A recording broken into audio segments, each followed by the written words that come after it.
Hello, my name is Kayleigh Kavanagh and I am 26 years old and I work as a software engineer in Glasgow, and I'm here today to tell you a little about my job and what I do. Now you may be wondering, what is a software engineer? Well, a software engineer designs, creates and maintains computer programs and applications that solve real world problems. I work in an industry that is referred to as technology, or tech for short, so you might hear me reference that throughout this. Now I'm going to start with what got me interested in this career. And I knew in school I wanted to do something that involved science, and I quite enjoy logical thinking. I like problem solving and almost like detective work, trying to suss things out. And with computing, you often get tasks that you can do this with. You identify what needs addressed or fixed, implement the fix, and you can see the results almost immediately. But back when I was in school, I had no idea what I wanted to do.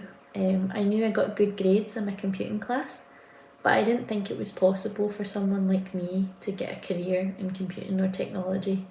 My computing teacher at the time convinced me to attempt it at university, so I decided the safe option would be to do computer science and maths at uni, just in case I didn't like the computing.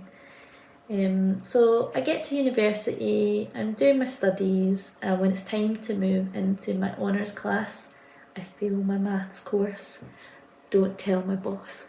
So I'm left to study only computer science, and I'm so glad that I did.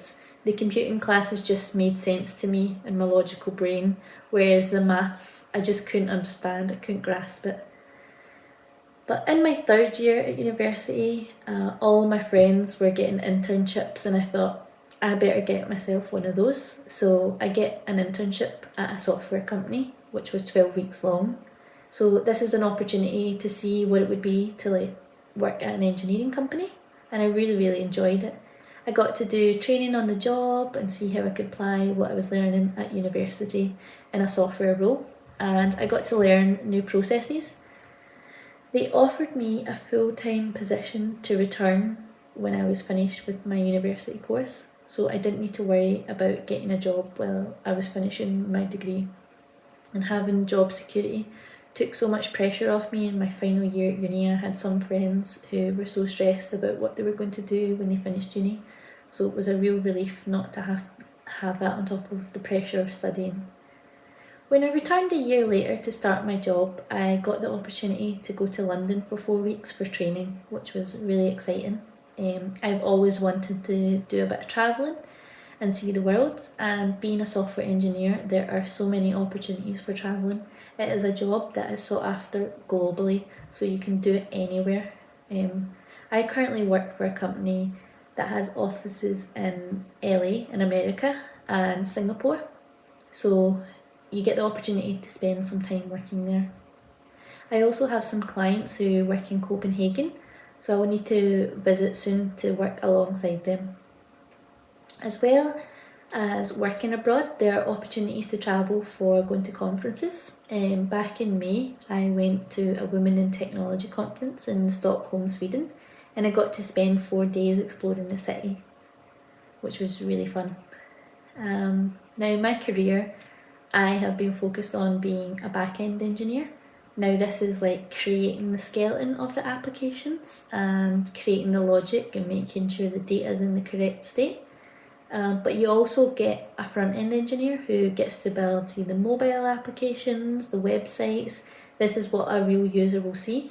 If you go to a website or any apps you use on the phone, this is what a front-end engineer will build. Now I'll give a little bit of what my day-to-day at work looks like. So I have a product manager who kicks off the process of work by deciding what we're going to build. This then gets handed over to a designer who will figure out how it's going to look, and then this is handed over to the engineer who will build the thing. So let's have a simple example. Say we're going to build a mobile application. The product manager will speak to the customer and the customer will say, I'd like a game that has 3 buttons with 3 different colours. So the product manager will give this information to the designer, who will take this draw a mock-up of how this will look and then hand this back to the customer and say, is this what you would like? The customer gives the go-ahead, and then this is passed back to the engineer, who will build this application and deliver it to the customer, who is happy in the end. And then the process just continues. The whole process is very collaborative though, and it's not typically linear. What happens is we all work together and provide different expertise and help make the decisions. So a big part of my job is communicating. You have to talk to the customers, the teammates and other people in the company so that you're able to do the job effectively. What I like most about my job is that I get to do different things every day, and my days don't typically look the same. I get to be creative in my work, and if I have an idea, something that I could build that will address a real world problem, I get to take this, own it and deliver it, and it gives me a real sense of achievement. I also get to be part of activities that are not behind a computer screen. I give the opportunity to give back to the community. I have done some charity work in the past, and I have also been part of running competitions in schools and where we have a design contest to design an app, and then we pick a winning design and I would build the application so that the students could see an application being built in real time. I'm also a big advocate for getting more women into technology, so I've helped to host coffee mornings where we meet to talk about career development, and in my work we have went pottery painting and we do regular outings for different activities. But I'd like to share some final thoughts with you all, and it's that a career in technology is possible for everyone and that you don't need to be techie to get a job in technology. There are many skills which are transferable and highly sought after. Many people can sit and do a technical job, but many of the more important skills like being able to communicate and being creative are so important too. So it's possible for everyone, and do consider a career in tech. Thank you.